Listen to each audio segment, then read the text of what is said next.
ప్రజాస్వామ్యం అంటేనే పాలకపక్షం ఉంటుంది, ప్రతిపక్షం ఉంటుంది. ప్రతిపక్షం యొక్క పాత్ర ఏంటి? పాలకపక్షము చేసే తప్పులను కానీ, పాలకపక్షం చేసే పాలసీలను కానీ, పాలకపక్షం చట్ట వ్యతిరేకమైన పనులను చేసినప్పుడు కానీ నిశితంగా ప్రతిపక్షం అనేది గమనిస్తూ ఉంటుంది, చూస్తూ ఉంటుంది. వాటిని విమర్శిస్తుంది, అడుగుతుంది, పెన్ను పెట్టి రాస్తుంది, లేదా పాటల రూపంలోనో ఆటల రూపంలోనో ప్రభుత్వం చేస్తున్నా లేదా పాలకపక్షం చేస్తున్న చర్యలను తూలనాడుతుంది, ప్రశ్నిస్తుంది. వాటిని ఈ కూటమి ప్రభుత్వం సహించలేక ఎక్కడ కూడా ఈ ప్రభుత్వాన్ని గురించి విమర్శించరాదు, మాట్లాడరాదు, పెన్ను పెట్టి రాయరాదు. పెన్ను పెట్టి రాస్తే ఆ పెన్ను పైన మన్నును జల్లే కార్యక్రమానికి ఈ ప్రభుత్వం తెరదీసింది.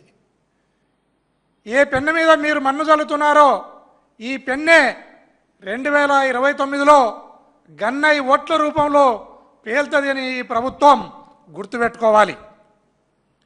అదేవిధంగా నిన్న ఏదైతే ఉరువకొండలో మన రాష్ట్ర ఆర్థిక మంత్రి పయ్యావుల కేశవ్ గారు, వారి సోదరుడు పయ్యావుల సీనప్ప గారు వాళ్ళు చేసిన దుర్మార్గం పైన, వాళ్ళు చేస్తున్న చట్ట వ్యతిరేక కార్యక్రమాలపైన మేము అక్కడికి పోయి ఉరువకొండకు పోయి ఆర్డీఓకో ఎంఆర్ఓకో రిప్రజెంటేషన్ ఇవ్వాలని పోతే అక్కడ పోలీసు బలగాలను మోహరించి అంతర్జాతీయ నేరస్తులను, తీవ్రవాదులను అరెస్టు చేసినట్లు దుర్మార్గంగా పోలీసు బలగాలతో అక్కడి ఇన్ఛార్జ్ విశ్వేశ్వరరెడ్డి గారిని, నన్ను, ఇంకా ఇతర మా వైఎస్ఆర్ కాంగ్రెస్ పార్టీ లీడర్లను అందరినీ కూడా లాఠీ చార్జ్ చేయడం జరిగింది, తుపాకులతో బెదిరించడం జరిగింది, అక్కడి నుంచి అందరినీ తరిమివేయడం జరిగింది.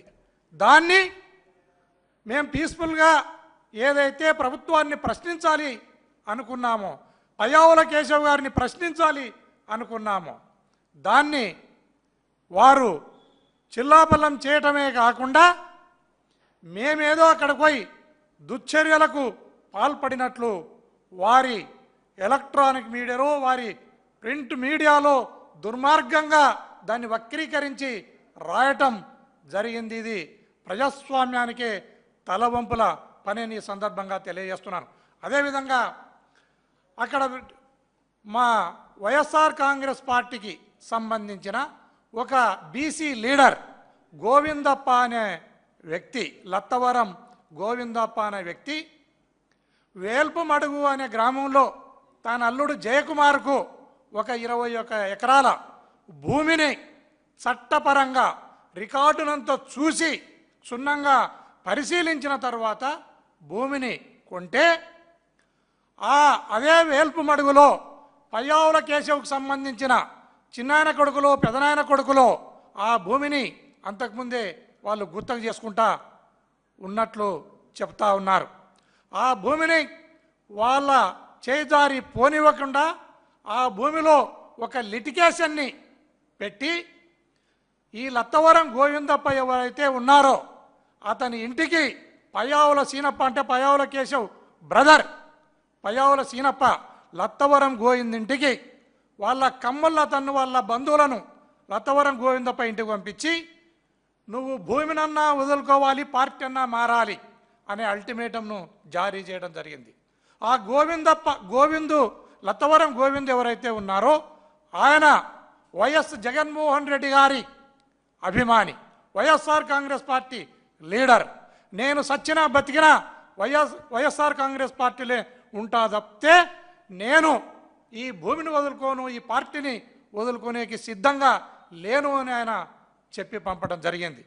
దాని మీద పయ్యావుల సీనప్ప, పయ్యావుల కేశవ్ ఇద్దరు కూడా ఒక లిటిగేషన్ని దాని మీద పెట్టి ఆ భూమి మీదకి వారి బంధువులను, వాళ్ళ కమ్మలను ఆ భూమి మీదకి పంపడం జరిగింది.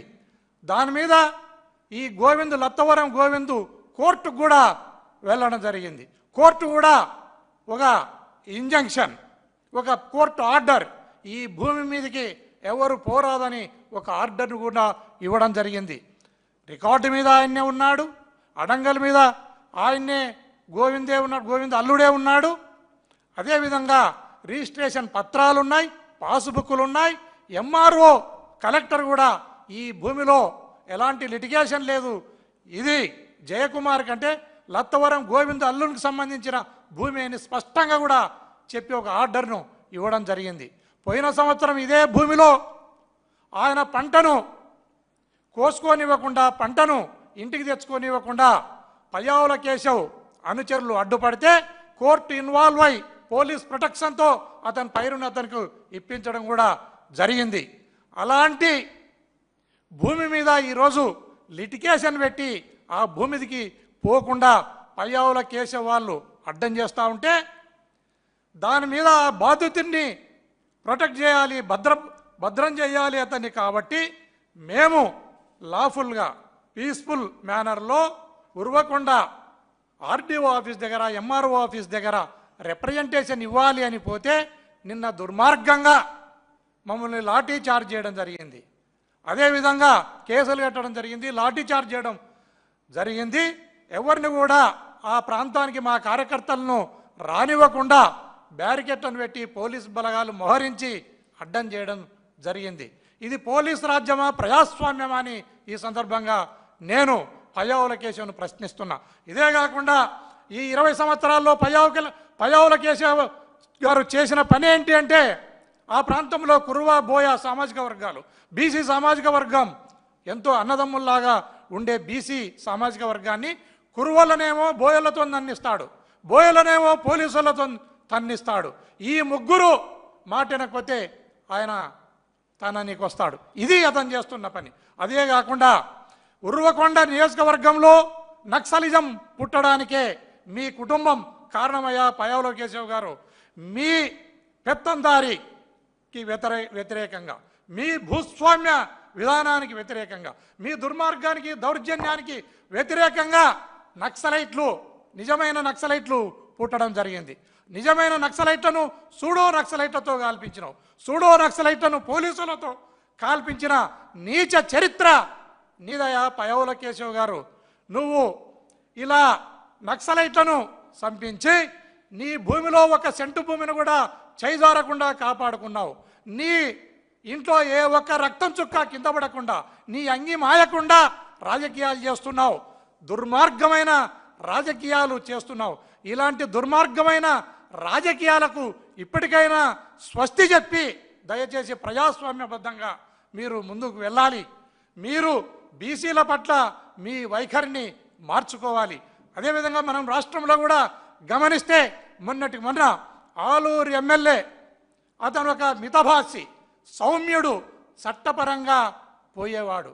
అలాంటి అతను ఒక గ్రామంలో చిప్పగిరి ప్రాంతంలో తన కార్యకర్త మీద దాడి జరిగితే అతను పరామర్శించడానికి వెళ్తే అతని మీద కూడా ఆ ప్రాంతంలో ఉన్న తెలుగుదేశం పార్టీకి సంబంధించిన వాళ్ళు, వైకుంఠం జ్యోతికి సంబంధించిన వ్యక్తులు దాడి చేసి ఆ ఇంట్లో ఒక మహిళ బట్టలను కూడా చించిపడేసి వాళ్ళే సొంతంగా చించుకొని ఎస్సీ ఎస్టీ కేసును కూడా ఈ సౌమ్యుడైన చట్టపరంగా పోయే ఎమ్మెల్యే ఎవరైతే ఉన్నారో ఆ వ్యక్తి విరూపాక్షి పైన కేసు కట్టి ఒక బీసీ సామాజిక వర్గం, ఒక బోయ కులస్తుని నిర్దాక్షిణ్యంగా జైలుకు పంపి ఇది బీసీల వ్యతిరేకమైన పార్టీ అని నిరూపించుకుంది తెలుగుదేశం పార్టీ.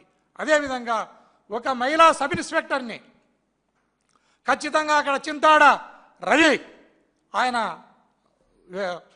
సంబంధించిన వర్గీయులు, ఆ మహిళా ఎస్ఐ ఎవరైతే ఉన్నారో ఆ మహిళా ఎస్ఐ దగ్గర తోపులాట జరుగుతుంటే ఆ మహిళా ఎస్ఐ గారిని గౌరవంగా పక్కకు పంపించడానికి, ఆ మహిళా ఎస్ఐ గారికి ఇబ్బంది కలగకుండా చూడడానికి ప్రయత్నం చేస్తే జగన్మోహన్ రెడ్డి గారికి లక్షలాది మంది జనం కలిస్తే దాన్ని చూసి కడుపులో మండి ఏదో ఒకటి దీనికి ప్రత్యామ్నాయంగా, దీనికి కౌంటర్గా ఏదో ఒకటి మా పత్రికలలో రాసుకోవాలి లేదా మా ఎలక్ట్రానిక్ మీడియాలో చూపించుకోవాలి అన్న ఉద్దేశంతో కేవలం ఆ మహిళా ఎస్ఐతో బలవంతంగా ఒక కేసును ఇప్పించి చింతాడ రవి మీద కేసు పెట్టడం జరిగింది.